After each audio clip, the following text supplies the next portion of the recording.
Okay, hello. Magandang hapon. Yes, oo.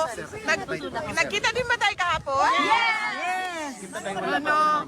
Maraming salamat sa pagbisita ninyo dito sa The Hague. Ate Jenny! Okay na mo? Sige na. Okay. Yun na mo. Ano ba yung sabihin ko? Yes, maraming salamat sa inyong pagbisita dito sa detention center sa The Hague at maraming salamat sa pagpapakita ninyo ng suporta kay Pangulong Duterte. Yes, so galing ako doon sa kanya sa loob at ang discussion namin ganun pa rin, Coke Zero pa rin. Yes. Coke Zero. Dumating naman na yung binili para sa kanya na Coke Zero. So, okay na siya. Apat pa rin po. Apat pa rin yung Coke. Hindi ko alam, ma'am, kasi galing na siya sa sa grocery. Kasi meron silang allowed sila ng grocery, so dumating na 'yon. BP, dumating na rin yung paksiw. Sir, bawal kasi ang pagbibigay ng pagkain sa loob. So, pwede siyang magluto. In-encourage ko siya kanina. Sabi ko, Papa, magluto ka na lang. And then sabi niya na I cannot even boil water. What do you expect? So, Lutuan din po sa facility. yes, pwede naman magluto. Pasok na lang ako doon. Sige lang, dahan-dahanin ko lang. Pwede mag-volunteer as a cook. Unfortunately, ma'am, sila lang din yung pwedeng magluto ng pagkain nila. So, yes. And he said na sabi ko, maraming tao sa labas nag-aantay. So, anong mensahe mo sa kanila? And then he said na ang message ko ay, if you are angry, you are allowed to say almost anything. And that is okay. So, BP, yun yun. may hiling ba si PRD, BP? Malalapit niyang birthday? Wala, sir. Wala man siyang nasabi kanina. And yung discussion lang namin is yung dental floss kasi ni-request na namin yon. So nag-discussion din kami kanina, nagtanong ako sa guards what is happening to the request for dental floss. And then kahapon kasi I sent a bag of clothes, yung galing Davao City na mga damit niya, pinadala. Tapos, sinort out ko yon, inayos ko, and then pinadala namin dito sa loob. At natanggap na daw yon kahapon ng umaga. Ngayong, Monday pala ngayon, Sunday kahapon. Yes. Ngayong umaga, natanggap ngayong umaga at i-deliver sa kanya bukas. Kasi pinaprocess lang, chinecheck lang sa loob. Nakita niya pa ba yung mga supporters niya kahapon? Mga pictures kung sinong nagsuporta sa kanya? Meron siyang access sa computer, ma'am. Supposedly dapat sa loob. Ang problem is, hindi siya marunong mag-operate hindi siya marunong mag-operate ng computer. Ang cute ni Tatay. Supposedly na siya i-access. Dili na siya, ma'am. Ayaw na niya. And then, I was asking him, magsulat ka na lang ng libro. Sabi ko, magsulat ka na lang ng libro and then when you get out, we'll sell it and make money out of it. And then he said na I'm too old to write a book. And then sabi ko sa kanya, si Rizal nakagawa ng No Limitang Here at El Filibusterismo. And then, ang sagot niya sa akin was, ano bang edad ni Rizal nung nagsulat siya? 80 years old? Younger. Pero man ma'am, yung recorder ba? Tapos sasabihin niyo yung anong ginawa niya, anong nararamdaman niya. I'll make that suggestion the next time na Pwede siyang gawin schedule ako. parang soundbook, yun, YouTube, ano yan? Yung podcast lang, tapos mag-ano lang ng kaon na magsusunod. Kasi hindi ko din alam yung ganyang pamamaraan. Ang alam ko din pen and paper magsulat. Ma'am, question ma'am, anong gagawin natin sa birthday? Merong kanina yung executive committee ng mga organizers kahapon. Magkasama ko sila kanina for lunch just to thank them sa pagod, hirap, puyat at lahat na ng kanilang effort para doon sa rally kahapon. Ang suggestion ko sa kanila, maybe magkanya-kanya na lang tayo ng picnic kung gusto ninyo ng ganon at wala ng program para hindi na tayo kailangan magpaalam ba? Kasi it's not a rally, it's not a protest, it's just a birthday picnic, and then you can gather kung ano yung grupo ninyo, kayo yung magsama, kung ano yung grupo nila, sila din yung magsama, and then mag table hopping na lang siguro yung mga tao, pagalingan na at pasarapan ng pagkain. No? Pupuntahan niyo po Nasa bulag man. Sinabihan ko sila, ma'am. Sabi ko, just let me know kung anong plans ninyo, anong gusto ninyong gawin. Kasi sa 28 naman, ang nakaschedule na bumisita is yung sister ko, si Veronica, tsaka yung mother niya, si Shelito. So I'll be free that day, whatever that you want to do on How about your Will you mother? still here, ma'am? How about your mother? When is she On coming? his birthday? She's arriving. Alam ba darating? Hindi ko na maalala. Kailan darating mama ko? Darating 28 or 29? On the birthday, ma'am. Yes, oo. Pero kayo po, anong plans nyo for the birthday? I mean, pwede bang dalahan ng cake o ano ba? Yung family Well, kasi dahil limited lang yung time ni Shelly to na makastay dito dahil meron siyang mga negosyo na kailangan asikasuhin.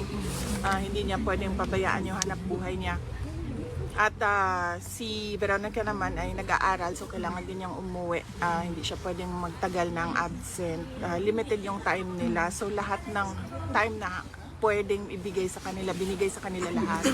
So kahit yung birthday, binigay sa kanila yung schedule, yung time na pumasok sa loob. So Ikaw, VP, anong plano mo Schedule for ko kayo sa his Friday. birthday? wala ako schedule sa kanya sa Friday. After na As I said, binigay namin, kasi allowed lang siya ng 2 visits a day. So one lawyer visit, and then one family visit. So the day after ka na lang, VP, or before? Wala akong wala ako. Binigay ko lahat ng schedule kay Shelito at Veronica. Napag-usapan naman namin yon, and we all agreed na ganun yung gagawin.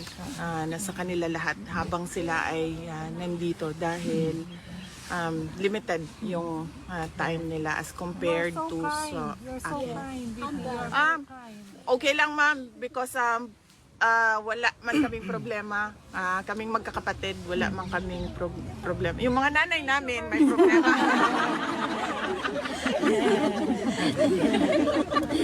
Pero kaming magkakapatid, you should see our group chat. Kaming 4 na magkakapatid. So fun. Oh, we love you, VP, baby. may pupunta. How long you gonna stay? Just until I get all the lawyers appointed by the court. They need to be vetted, cleared by the court, and once they're all appointed, then I can come and go already. VP, ganun pa rin ba yung tinatanong ni former president? Yung timeline, yung legal strategy, is he very much involved pa rin? You have to ask the lawyer, no, kung ano yung mga napag-usapan nila with regard to sa legal part. Pero sa'yo, ganun pa rin ang mga tinatanong sa'yo? Meron siyang na-mention kanina about the same rin, yes, kung ano yung process, ano yung pagkasunod-sunod na kailangan gawin. VP, meron po kayong binanggit yesterday na ang pangamba niyo para sa dad niyo kapag bumalik siya ay baka magaya kay Ninoy Aquino. Meron po bang mga threats? Ano po yung basis or context po nitong binanggit po ninyo dun sa malawakang gathering? Meron po bang mga nare-receive na threats sa kanya? Or how serious is this possibly na magkaroon kayo ng pangamba? Ang binabasihan lang natin is kung ano yung nangyari noon. Nakita naman natin yung nangyari noon. Hindi naman na mabura kung ano yung nangyari sa kaysaysayan. At ito ay nagpapakita kung ano yung kapasidad or capacity nila to do these kinds of things. Including that extraordinary rendition where they took the former president from Philippine soil and brought him to The Hague. Nila ma'am, ICC. Nila, yes. meaning, The administration nila. The administration. May reaction reaction yata kasi yung may reaction yata Malacanang yung mga- sinasabi po nila na hindi raw po ganun yung sitwasyon, and as a matter of fact, ang dinescribe daw po dati ni former president ang sarili niya na kahalintulad ni Hitler and not Ninoy. Hindi naman si dating Pangulong Rodrigo Duterte ang nagsasabi na magiging Ninoy siya, Aquino. Ang nagsabi nun ako at hindi si Pangulong Duterte. Those were my fears for the life of my father based on among tatay. Let me be clear that President Duterte wants to go wants to go back. So even if he would be safer here, yun pa rin, kasi kayo po may pangamba kayo na kapag umuwi siya, baka may mangyari sa kanyang masama. Would it be a fact that he would be much safer here kung sakasakali, or yun pa rin ang gusto po niya talagang makauwi no matter what? Yun ang sinasabi niya every time na pumupunta ako doon, kailan ako makakauwi, timelines, ganyan. Gusto niya talagang umuwi. Dun sa ng pangamba Davao niyo City. po, ma'am, ano po yung sabi niya? Sabi niya, well, that is life. Yan, lagi sinasabi niya. That is life, so be it. He did say that noong Sabado. So, yun. Hindi naman niya pangamba yun. Kasi lagi naman niya sinasabi, alam niyo, matanda na ako, tapos na ako sa lahat ng kailangan ko gawin. Except that, sabi niya, I'm running for mayor and I want my term, this term, na matuloy na mag-mayor ng Davao City. But sabi niya, other than that, I only think about my children. VP, you have a response to the response also of Malacanang and House of Representatives regarding yung mga nabanggit po kahapon. Halimbawa sa budget, parang sabi nila kung gusto ng transparency, parang mauna daw yung kampo ninyo to answer allegations. Allegations of ano po? Yung sa May sinasabi po OVP kasi and na DepEd. yung new set of names daw po, which Ortega dubbed as Team Amoy Asim, included Amoy Liu, Fernan Amoy, and Jog de Asim. Would you care to respond to this? Yes. Iba kasi yung, di ba, nag-file na sila ng impeachment sa akin. I suppose yan yun, no? Yung impeachment. Nag-file na sila ng impeachment sa akin and nandiyan na yan sa Senate. And well, they can say what they want to say. Pwede naman na nilang yan sabihin. And ako din, nag-file na rin si Congressman Pantaleon Alvarez questioning the budget and what happened to the budget and constitutional infirmity and irregularities in the budget. And then I can say what I want to say. It doesn't have to be na dahil pinupuna ko sila sa ginagawa nila sa ating bayan, ay kailangan ko din sagutin yung sinasabi nila. Ma'am, kahapon po talagang malakas yung panawagan ng mga taga-suporta na mag-resign si Marcos. Sinabi po ng Malacanang ngayon na kung pinagre-resign po nila ang Pangulo, sino ang makikinabang? Kahit sabihin po ni VP Sara, o kayo nagsabi niyan, kayo pa rin daw po ang makikinabang. Meron po ba kayong Pilipino? Wala ako sinabi kahapon Ang mga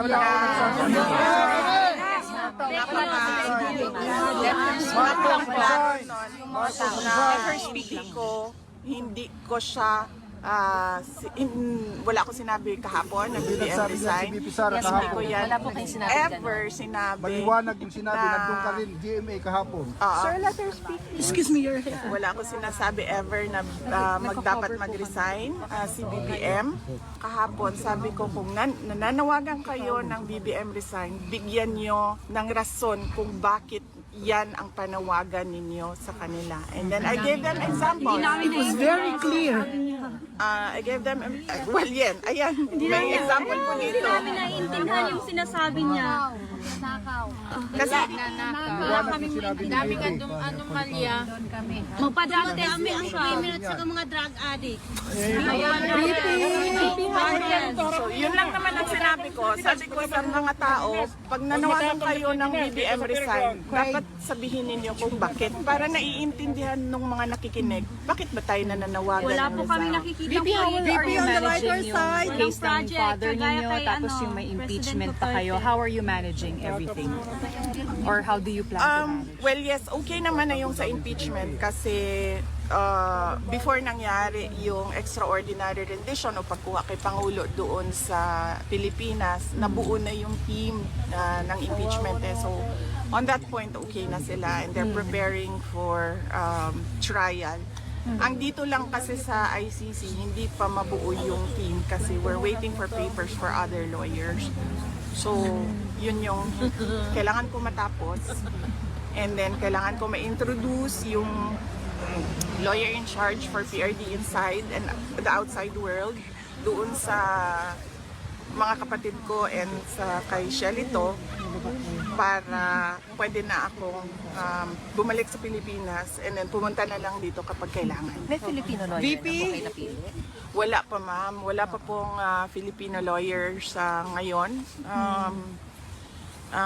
Yun ay ginagawaan pa ng shortlist sa ngayon. Ma'am, meron din po kayong VP, on the lighter side, can we invite you for a dinner? In 2020. We'll see each other siguro ma'am if you'll prepare an activity sa 28 sa Friday po. Going home na po bukas. Ay, going Can we give this to PRRD? Taga saan kayo ma'am? Samal Davao. This one I want to give him this one. Pwede siya ma'am. Dito na lang para makita niya tanan among rally and kahapon po makita niya tanan ang mga nag-rally para sa iya. Yes ma'am, pwede din. VP? Asa din mo? Taga saan? Taga Belfast. Okay. Regards, mini worship. May tanong yata. Sermons. Sir.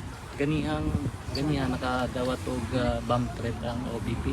Yes, nga pala. Sa Meron na po kaming standard operating procedures kapag merong mga ganito, bomb threats in the office, and they did exactly that kung ano yung sistema. Nag-evacuation po kami ng aming mga employees at iniimbestigahan din namin yung nagsabi na nakatanggap siya ng bomb threat. Did they call you about it po nung Yes ma'am, nangyayari?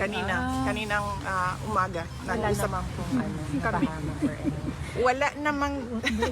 Walang napahamak pero nakwento sa akin na merong nag-a-apply kanina sa Office of the Vice President at nasali siya doon sa evacuation and then nag-back out na daw. Sabi niya ayaw ko na magtrabaho sa OVP. So, yun lang. Ma'am, sorry, clarify ko lang po kasi nakahapon din po sa speech niyo, ma'am, may sinabi po kayo na pinatatakbo kayo ng mga tao but we may not have a country anymore in 2028. Yes.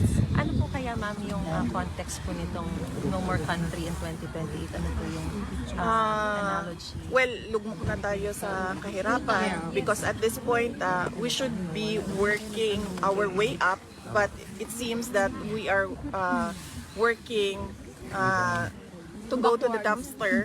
No? As I said noon, we are on this road to perdition. Sinabi ko na yan noon. Sa totoo lang,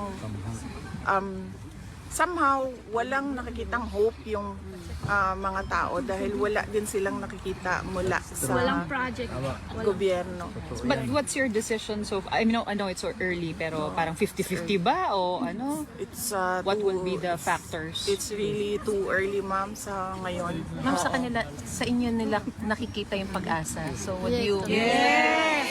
Would you agree? I mean, pagbibigyan niyo po ba yun kung yun ang magiging panawagan nila? Yes, ma'am. Ang pagtakbo kasi, ma'am, kailangan ka manalo. So, kailangan mo paniguraduhin na kapag tumakbo ka ay mananalo ka Ma'am, you because can have our otherwise that will be hopeless case. Wala na yung pag-asa, no? So, mahirap paasahin ang mga tao tapos alam mo namang hindi ka magtatagumpay sa kandidatura mo. So, kailangan paniguraduhin na mananalo para nabibigay yung expectation ng mga tao. Meron po kayong guarantee sa kanila as to when you can truly say na sa kanila kung ano yung decision? I'm sure ang naghihintay advice din. sa akin noon was fourth quarter of 2026. So December of 2026 supposedly yon dapat merong decision. So malalaman At ng that time, kailangan na iset up kung ano yung kailangan na organization para sa isang kandidatura. If the people will assure you of your victory, will you run? Yes. That we have to see by the numbers and by science and mathematics.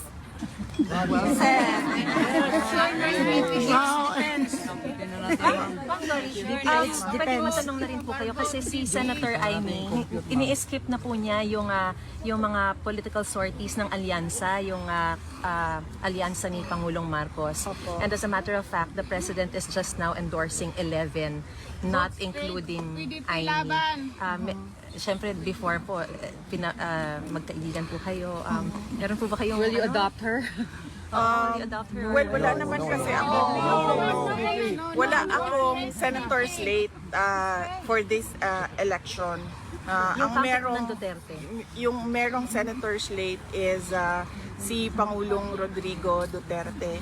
And it's sad that this happened to Senator Amy Marcos, pero I truly appreciate the fact that she opened a Senate inquiry on the illegal arrests of President Duterte. So, on that point, nagpapasalamat ako dahil napapag-usapan siya sa loob ng gobyerno, hindi lang sa amin dito sa labas na nagrarally. So there's a possibility that she will be adopted by the camp or the alliance of Duterte? Hindi ko po masagot yan kasi ang slate po ay under President Rodrigo Duterte. And before siya pumasok doon, before he was silenced, nasabi niya ata sa mga tao, it's 6 candidates of PDP plus 4 guest candidates.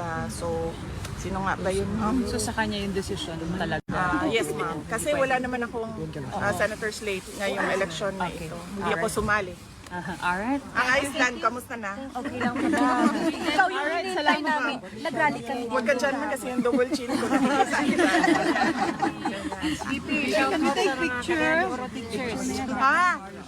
Daghang salamat sa mga Cagayan de Oro teachers. Daghang salamat sa inyong serbisyo sa ato ang kabataan na mahinungdanon ang inyong trabaho tungod kay dako kaayo ni siya og epekto sa kaugmaon sa ato ang nasod. Mabuhay kayo. May God bless you. Kasi dami talaga ng supporter.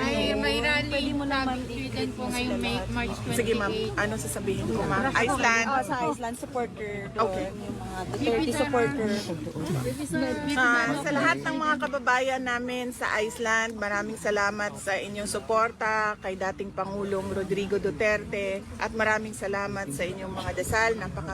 Napakahalaga nito at napakalaking tulong nito. Mag-ingat kayong lahat dyan sa Iceland at baka kayo ay maslide sa ice.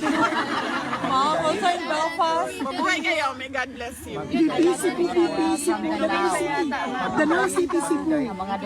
Duterte sa Danang. I am Mr. Erwin. I am the Vice President of Maisog Croatia. And we will be having May our... flight ngayon, sir, no? Yes, dapat na. Late na ko maminday. Yakap yun. So, mangayo ko message lang nimo para sa Maisog Croatia maminday. If tugutan ko nimo. Okay. Apil na lang po ng US, ma'am. Okay, 1, 2, 3. Sa lahat ng members ng Maisog Croatia at sa lahat ng mga kababayan namin sa Croatia. Unang-una, nagpapasalamat ako sa patuloy ninyo na suporta kay Pangulong Rodrigo Duterte. Patuloy ninyo na suporta sa akin at sa aking opisina, ang tanggapan ng pangalawang Pangulo ng Republika ng Pilipinas